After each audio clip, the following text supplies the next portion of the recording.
மாணவர்கள் எவரும் போதைக்கு அடிமையாகாதீர்கள். அடிமையானவர்கள் மீண்டதாக சரித்திரமில்லை. எனவே உங்களையும் சமூகத்தையும் பாதுகாத்துக் கொள்ளுங்கள். உங்கள் நலன் கருதி கல்வி டிவி. வணக்கம் மாணவ செல்வங்களே, இன்றைய நாங்கள் வரலாறு பார்க்க இருக்கின்றோம். வரலாறு பாடத்தில் நாங்கள் இப்போ 2-3 வகுப்பில் உலக மகாயுத்தங்களை பற்றி பார்த்து கொண்டிருக்கிறோம். அதில் முதலாவது உலக மகாயுத்தம் பற்றி படித்துக் கொண்டிருக்கிறோம். இங்கே தப்பியோடுவது என்று தெரியாமல் யுத்தம் முடிந்த பின்னும் மக்கள் பல்வேறு விதமான உள நோய்களால் பாதிக்கப்படுறார்கள். எனவே இதற்கெல்லாம் காரணம் இந்த ஜெர்மனியினுடைய இந்த தான் வல்லரசாக மாற வேண்டும் என்ற இந்த நோக்கம்தான், அதுக்கான முயற்சியில்தான். எனவே ஜெர்மனி கட்டாயமாக நிபந்தனைகளுக்கு உட்பட வேண்டும், அந்த நிபந்தனைகளுக்கு கட்டுப்பட்டு நடக்க வேண்டும் என்று சொல்லித்தான் இந்த வேர்சல் ஒப்பந்தம் நிறைவேற்றப்பட்டது. அதன் அடிப்படையில பாருங்க, வெற்றி பெற்ற நாடுகளுக்கு பெருந்தொகையான பணத்தை நட்டஈடாக கொடுக்க வேண்டிய நிலை ஜெர்மனிக்கு ஏற்பட்டது. பாருங்க, ஏற்கனவே ஜெர்மனி தோல்வி அடைந்திருக்கு, படு தோல்வி அடைந்திருக்கு. ஜெர்மனி உடைய மக்களும் அளிக்கப்பட்டார்கள், சொத்துக்களும் அளிக்கப்பட்டன, பொருளாதாரம் அளிக்கப்பட்டது. இந்த நிலையில ஜெர்மனி கொடுக்க வேண்டும். என்ன கொடுக்க வேண்டும்? இந்த நஷ்ட ஈடாக பெருந்தொகையான பணத்தை வழங்க வேண்டும். யாருக்கு? வெற்றி பெற்ற நாடுகளுக்கு. ஜெர்மனி ஏற்க வேண்டிய நிலை இருந்தது. ஏனென்றால் ஜெர்மனியால் ஒன்றும் செய்ய முடியாது, தோற்றுவிட்டார். ஆகவே நிபந்தனைகளுக்கு உட்பட்டுத்தான் நடக்க வேண்டிய கட்டாய நிலை ஜெர்மனிக்கு ஏற்பட்டது. அடுத்தது, இராணுவத்தை வைத்துக் கொள்ள மற்றும் போர் தளபடங்களை தயாரிக்கும் விடயத்தில் ஜெர்மனிக்கு வரையறை விதிக்கப்பட்டது. எவ்வளவு நீர் இராணுவத்தை வைத்திருக்க முடியும், எவ்வளவு படையை நீர் வைத்திருக்க முடியும். அதே நேரத்தில் போர் தளபாடங்களை தயாரிப்பதும் அதிலையும் வரையறை விதிக்கப்பட்டது. நீர் கண்டுகண்ட மாதிரியெல்லாம் எங்கள்கிட்ட கேட்காமல் போர் தளவாடங்களை தயாரிக்க முடியாது, நாங்க சொல்ற அளவில் தான் வைத்திருக்க வேண்டும் என்று வெற்றி பெற்ற நாடுகளின் நிபந்தனையாகும். அதையும் ஜெர்மனி ஏற்க வேண்டியிருந்தது. அடுத்ததாக, பிரான்சிடமிருந்து கைப்பற்றிய வைத்திருந்த அல்சாய் லொரைன்ஸ் பிரதேசங்களை மீண்டும் பிரான்சுக்கு கையளிக்க வேண்டியிருந்தது. அடுத்தது, ஐரோப்பாவுக்கு வெளியே ஜெர்மனி வசம் இருந்த குடியேற்ற நாடுகள் வெற்றி பெற்ற நாடுகளுக்கு பரிந்தளிக்கப்பட்டது. சரியா? இது ஜெர்மனியுடைய வேல்சஸ் உடன்படிக்கை. இதைவிட யுத்தத்தினால் ஏற்பட்ட ஏனைய விளைவுகளாக பொருளாதாரம் அழிந்தது, உற்பத்திகள் எல்லாம் முடங்கப்பட்டன.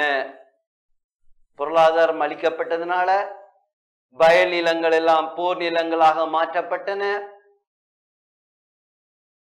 மக்கள் எல்லோரும் உற்பத்தியில ஈடுபடாதபடி போருக்கு செல்ல வேண்டியிருந்தது, படையில சேர வேண்டியிருந்தது, நாட்டிற்காக போராட வேண்டியிருந்தது. எனவே உற்பத்தி நிலங்கள் எல்லாம் போர்க்களங்களாக மாற்றப்பட்டன. ஒன்று பயிற்சி அளிக்கின்ற பிரதேசங்களாகவோ அல்லது படையில யுத்தம் இடம்பெறுகின்ற பகுதிகளாகவோ ஆக்கப்பட்டன.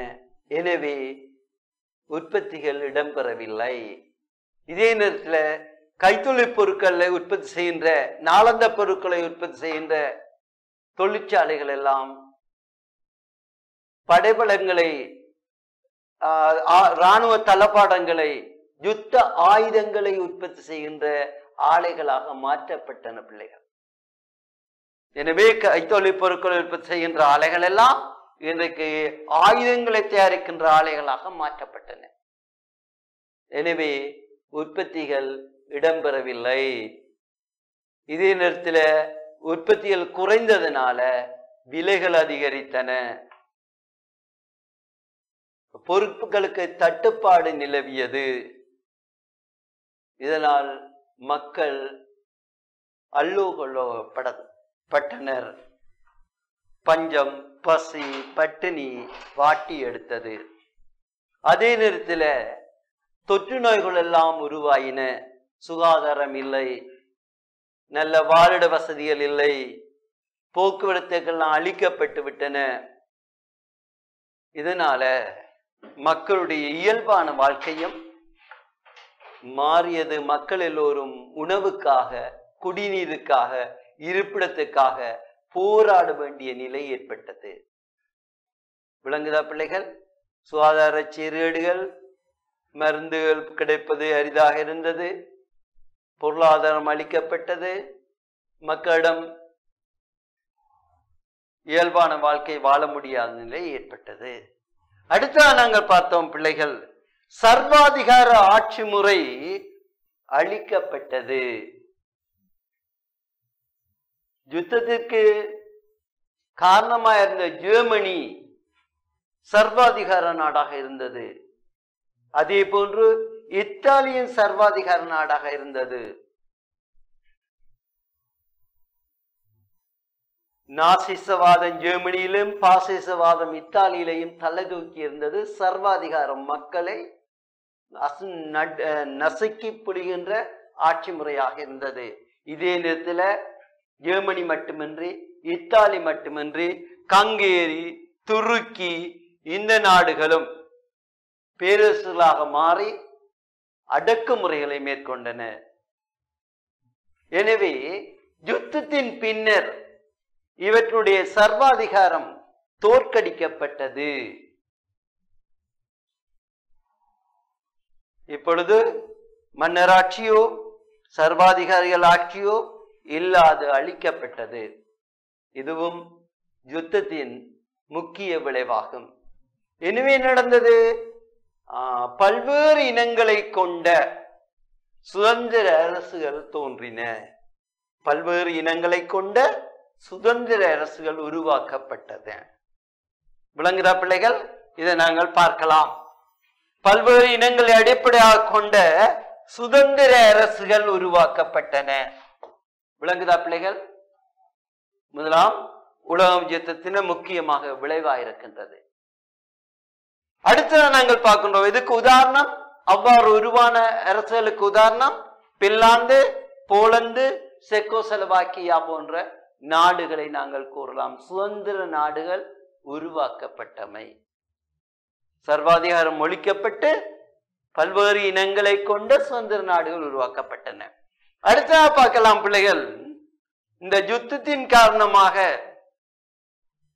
ஐரோப்பாவில் பொருளாதாரத்துறை வீழ்ச்சி அடைந்து, உற்பத்திகள் பலவீனமடைந்து, பொருட்களின் விலைகள் அதிகரித்ததினால் பொருளாதார நெருக்கடிக்கு முகம் கொடுக்க வேண்டிய நிலை மக்களுக்கு ஏற்பட்டது. இதே நேரத்தில் மக்களுடைய அமைதியான வாழ்க்கை இழந்தார்கள், நிம்மதியை இழந்தார்கள், அச்சம், பயம் அவர்களை சூழ்ந்து கொண்டது.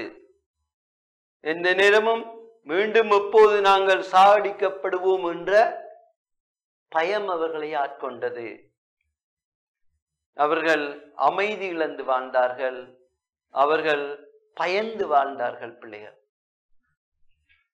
இந்த யுத்தத்தில் நாங்கள் எல்லோரும் அகப்பட்டு இருக்கிறோம். நீங்கள் பிறக்கம் முதல் அகப்பட்டு இருக்கிறோம். அப்பொழுது கொடுமையான நிலை, அகதிகளாக்கப்பட்டோம். அப்படித்தான் முதலாம் உலக யுத்தத்திலும் இரண்டாம் உலக யுத்தத்திலும் பெருந்தொகையான மக்கள் அகதிகளாக்கப்பட்டார்கள். இது யுத்தத்தின் முக்கியமான விளைவாகும். இருக்க இல்லடமில்லை, இருப்பிடமில்லை, வசிப்பதற்கு எந்த விதமான வசதிகளும் இல்லை. ஆகவே மக்கள் எல்லோரும் அலைந்து அகதி முகாம்கள்ல அடிப்படை தேவைகள் குறைந்த நிலையில வாழ வேண்டிய நிலை ஏற்பட்டது. இது யுத்தத்தின் கொடிய விளைவுகள்.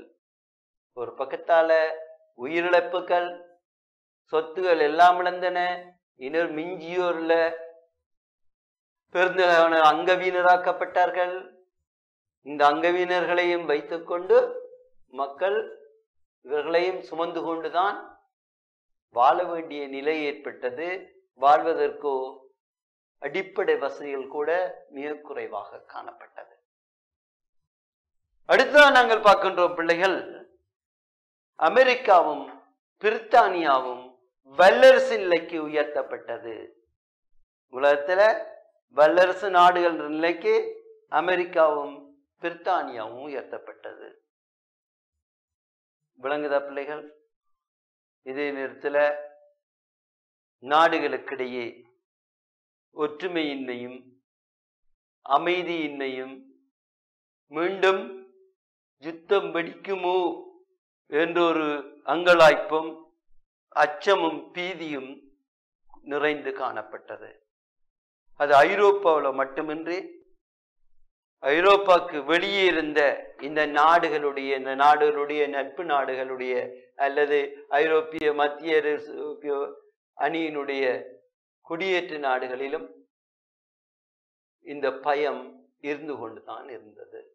சரியா பிள்ளைகள்? இவைதான் முதலாம் உலக மகா யுத்தத்தின் விளைவுகள் ஆகும். அடுத்த நாங்கள் பார்க்க போற பிள்ளைகள், எனவே இப்படி விட்டு கொண்டு போனால் மீண்டும் ஒரு யுத்தம் ஆரம்பமாகி உலகமே அழிந்து சூனியமயமாகிவிடும் என்பதனால் இப்படியே விட்டுவிடக் கூடாது. மீண்டும் ஒரு யுத்தம் ஆரம்பிக்க கூடாது. மீண்டும் ஒரு கொடிய யுத்தம் ஆரம்பித்து இவ்வாறான பேரழிவுகள் எல்லாம் இடம்பெறக்கூடாது என்பதற்காக இந்த உலக வல்லரசுகளின் தலைவர்கள் ஒன்று கூடி உலக மையம் என்ற அடிப்படையில் சர்வதேச சங்கம் என்ற ஒரு சங்கத்தை ஆரம்பித்தார்கள். விளங்குத பிள்ளைகள்? எல்லோரும் ஒன்று கூடி, முக்கியமாக ஐக்கிய அமெரிக்க ஜனாதிபதி தலைமையில தான் இந்த எல்லோரும் ஒன்று கூடப்பட்டார்கள். முக்கியமான தலைவர்களாம் உலக தலைவர்களாம் ஒன்று கூடி மீண்டும் ஒரு யுத்தம் ஏற்படக்கூடாது, உலகில சமாதானம் ஏற்பட வேண்டும், உலக நாடுகளை பாதுகாக்க வேண்டும் என்று முக்கியமான 2 அடிப்படை நோக்கங்களையும் கருத்தில் கொண்டு மீண்டும் ஒரு அழிவு ஏற்படக்கூடாது, யுத்தம் ஏற்பட்டு அழியக்கூடாது, எனவே உலகில சமாதானம் நிலை பெற வேண்டும், எல்லா நாடுகளும் பாதுகாக்கப்பட வேண்டும் என்ற கொள்கையை அடிப்படையாக கொண்டு சர்வதேச சங்கம் என்ற ஒரு சங்கம் ஆரம்பிக்கப்பட்டது. 1920ஆம் ஆண்டு ஜனவரி மாதம் 10ஆம் தேதி இது ஆரம்பிக்கப்பட்டது. சர்வதேச சங்கம் ஆரம்பிக்கப்பட்டது பிள்ளைகள்.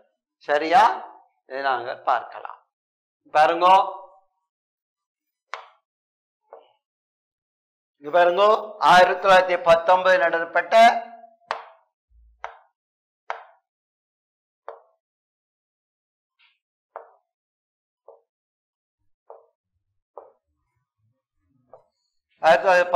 பாரிஸ் சமாதான பேச்சுவார்த்தைகள் உலக சமாதானம் மற்றும் பாதுகாப்பை நிலைநிறுத்தவும், உலக சமாதானத்தை ஏற்படுத்தவும் பாதுகாப்பை நிலைநிறுத்தவும் இது ஒன்று. இரண்டாவது, மீண்டும் இத்தகையதொரு யுத்தம் ஏற்படாதை தவிர்ப்பதற்காகவும் சர்வதேச அமைப்பொன்றை அமைப்பதன் தேவை உணரப்பட்டது. எனவே ஐக்கிய அமெரிக்க ஜனாதிபதி வூட்ரோ வில்சன் அதற்கான முனைப்புடன் செயற்பட்டார். இதன்படி 1920 ஜனவரி மாதம் 10ஆம் தேதி இந்த சர்வதேச சங்கம் ஏற்படுத்தப்பட்டது. யாருனால? அமெரிக்க ஜனாதிபதி வூட்ரோ வில்சனுடைய முழு மூச்சுடன்.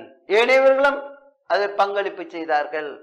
பிரித்தானியா, பிரான்ஸ், ரஷ்யா, எல்லா நாடுகளும் அது பங்களிப்பு செய்து இந்த சர்வதேச சங்கம் உருவாக்கப்பட்டது. இந்த சர்வதேச சங்கத்தினுடைய முக்கியமான நோக்கம் என்ன என்றதை அடுத்து நாங்க பார்ப்போம். வினாவுக்கு வரும் பிள்ளைகள் கவனம்.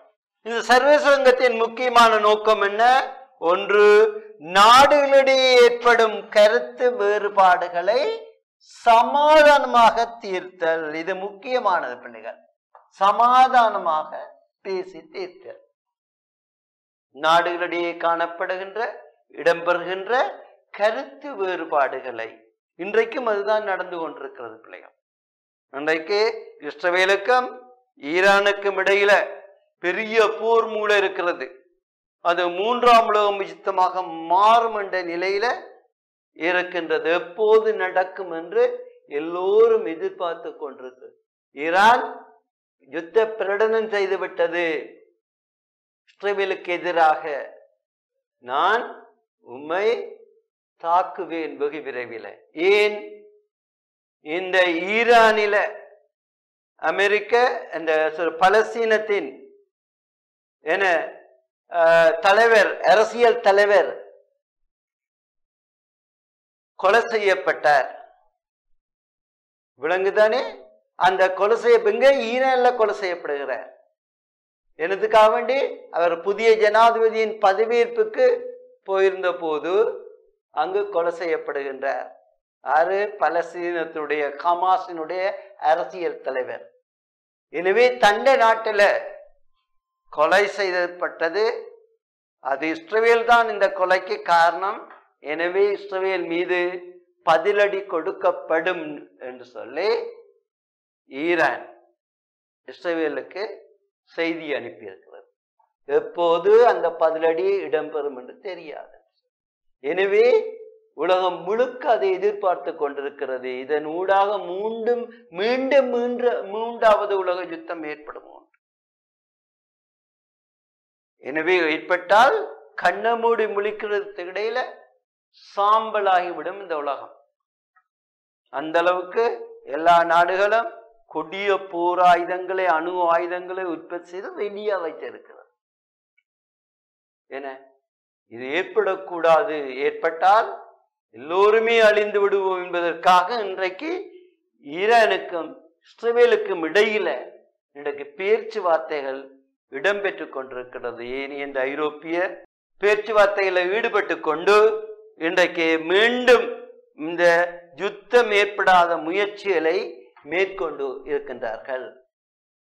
இதுல மிக முக்கியமாக இந்த 2 நாடுகளுக்கும் இடையே தொடர்ச்சியாக அமெரிக்காவினுடைய மற்றும் ஐரோப்பாவினுடைய நாட்டு தலைவர்கள் ஈடுபட்டு பேச்சுவார்த்தைகளை மேற்கொண்டிருக்கிறார்கள். இந்த யுத்தம் ஆரம்பிக்கப்படாது என்பதற்காக. இதைத்தான் பிள்ளைகள் நாங்கள் பார்க்கலாம். இந்த முக்கியமான நோக்கம் முதலாம் உலக யுத்தத்திலையும் இதே பயமும் இதே நோக்கமும் இருந்தது. சர்வதேச சங்கத்தின் முக்கியமான நோக்கம் நாடுகளுக்கிடையே ஏற்படும் கருத்து வேறுபாடுகளை சமாதானமாக தீர்த்து வைத்தல். அப்படி பேச்சுவார்த்தைகள் மூலம் சமாதானமாக தீர்த்து வைத்தல் சர்வதேச சங்கத்தின் முக்கிய நோக்கம் அதாக இருந்தது.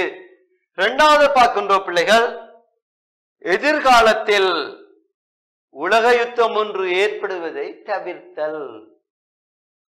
ஆனா இன்றைக்கு 2ஆம் உலக யுத்தமும் ஏற்பட்டு 3ஆம் உலக யுத்தமும் ஆரம்பிக்க இருக்கிறது.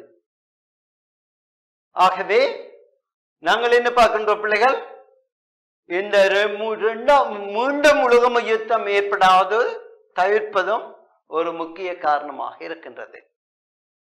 சரியா பிள்ளைகள்? அடுத்த நோக்கமாக இருப்பது சர்வதேச புரிந்துணர்வையும் ஒத்துழைப்பையும் கட்டியெழுப்புதல். இப்ப எல்லா நாடுகளும் புரிந்துணர்வோடு செயற்பட வேண்டும். மற்ற நாடுகளை மதித்து நடக்க வேண்டும். மற்ற நாடுகளை மீண்டும் சுரண்டக்கூடாது, தோற்கடிப்பதற்கு முனையக்கூடாது. எல்லா நாடுகளையும் சமனாக மதிக்க வேண்டும். எல்லா நாடுகளுக்கும் சம உரிமையும் அந்தஸ்தையும் கொடுக்க வேண்டும்.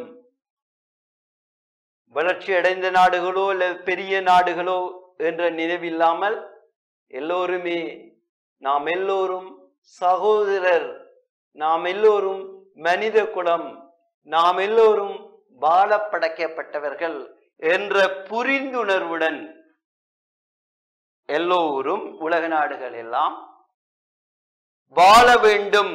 எனவே சர்வதேச புரிந்துணர்வையும் ஒத்துழைப்பையும் கட்டியெழுப்ப, ஒத்துழைப்பு என்னும் போது பிள்ளைகள் எல்லா நாடுகளும் பங்களிப்பு செய்ய வேண்டும். ஒரு நாட்டை ஒரு நாடு எதிர்க்க கூடாது. ஒரு நாடு கஷ்டப்படும் போது அல்லது அந்த நாடு தாழ்நிலைக்கு செல்லும் போது அந்த நாட்டை காப்பாற்ற வேண்டும். அந்த நாட்டுக்கு பல்வேறு உதவிகளையும் வழங்கி ஒத்துழைப்புகளையும் வழங்கி அந்த நாடுகளையும் காப்பாற்றி உலக நாட்டில் தலை நிமிர்ந்து நடக்க செய்ய வேண்டும். அதர்மம் கொண்டோ ஆணவம் கொண்டோ பலம் வாய்ந்த நாடுகளும் பணம் படைத்த நாடுகளும் ஏனைய நாடுகளை நசுக்குகின்ற முயற்சிகளில் ஈடுபடக்கூடாது. அதே நேரத்தில் இந்த நாடுகளை உதவி செய்வதற்கு முன் வரவும் வேண்டும். மனித குலத்தின் அடுத்த பிள்ளைகள் சிறிய நாடுகளின் சுதந்திரம் சுயாதீனம் என்பவற்றை பாதுகாத்தல். அதை உங்களுக்கு நான் சொல்லியிருக்கிறேன். அடுத்தது மனிதகுல ஒற்றுமை மூலம் உலக சமாதானத்தை பாதுகாத்தல். அப்ப மனிதகுல ஒற்றுமை மூலம் இப்ப நாடுகள் எல்லாரும் மனிதனை மனிதனாக மதிக்க வேண்டும். இது ஒவ்வொரு மனிதனிலும் இருந்து உலகம் முழுவதிலும் இது இடம்பெற வேண்டும்.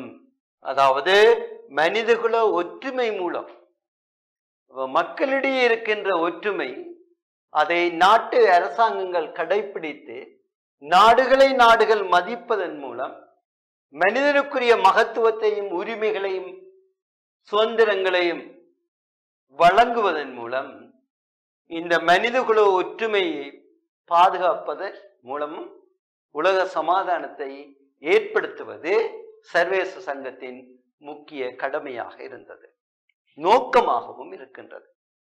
சரியா பிள்ளைகள்? அப்ப சர்வதேச சங்கத்தினுடைய உருவாக்கியதன் முக்கிய நோக்கம், மீண்டும் சொல்வதா இருந்தால், நாடுகளிடையே ஏற்படும் கருத்து வேறுபாடுகளை சமாதானமாக தீர்த்து வைத்தல், எதிர்காலத்தில் உலக யுத்தம் ஒன்று ஏற்படுவதை தவிர்த்தல், சர்வதேச புரிந்துணர்வையும் ஒத்துழைப்பையும் கட்டியெழுப்புதல், சிறிய நாடுகளின் சுதந்திரம் சுயாதீனம் என்பவற்றை பாதுகாத்தல், பெரிய நாடுகளிடமிருந்து சிறிய நாடுகளை பாதுகாத்தல், மனிதகுல ஒற்றுமை மூலம் உலக சமாதானத்தை நிலைநிறுத்துதல். சரியா? சர்வதேச சங்கத்தின் முக்கியமான நோக்கங்கள். இதைவிட ஏனைய நோக்கங்களும் இருக்கின்றது. சரியா? தோற்றுப்போன நாடுகளை மீண்டும் இயல்பு நிலைக்கு கொண்டு வருதல், அவர்களுக்கு பல்வேறு உதவிகளை செய்து அந்த நாடுகளை வளர்ச்சியடைய செய்தல், ஒட்டுமொத்தமாக ஐரோப்பாவையே மீண்டும் வல்லரசு நாடுகளாக மட்டுமின்றி எல்லா நாடுகளையுமே பழைய நிலைக்கு கொண்டு வருதல் சர்வதேச சங்கத்தின் முக்கிய நோக்கம். சரியா பிள்ளைகள்? இதைவிட தொடர்ந்தும் பாதிப்பற்ற உலக யுத்தத்தில் பாதிப்பு அடைந்த நாடுகளை மட்டுமின்றி எல்லா நாடுகளையும் பாதுகாத்து வருதல். சரியா? ரைட். அடுத்த வகுப்புல உங்களோட சந்திக்கும் வரை விடைபெறும் ஆசிரியர் நான் எம். இக்னேஷியஸ். கல்வி டிவியில் புத்தம்புது நிகழ்ச்சிகளை உடனுக்குடன் பார்த்து மகிழ எமது Facebook மற்றும் YouTube பக்கத்தை லைக் செய்யுங்கள்.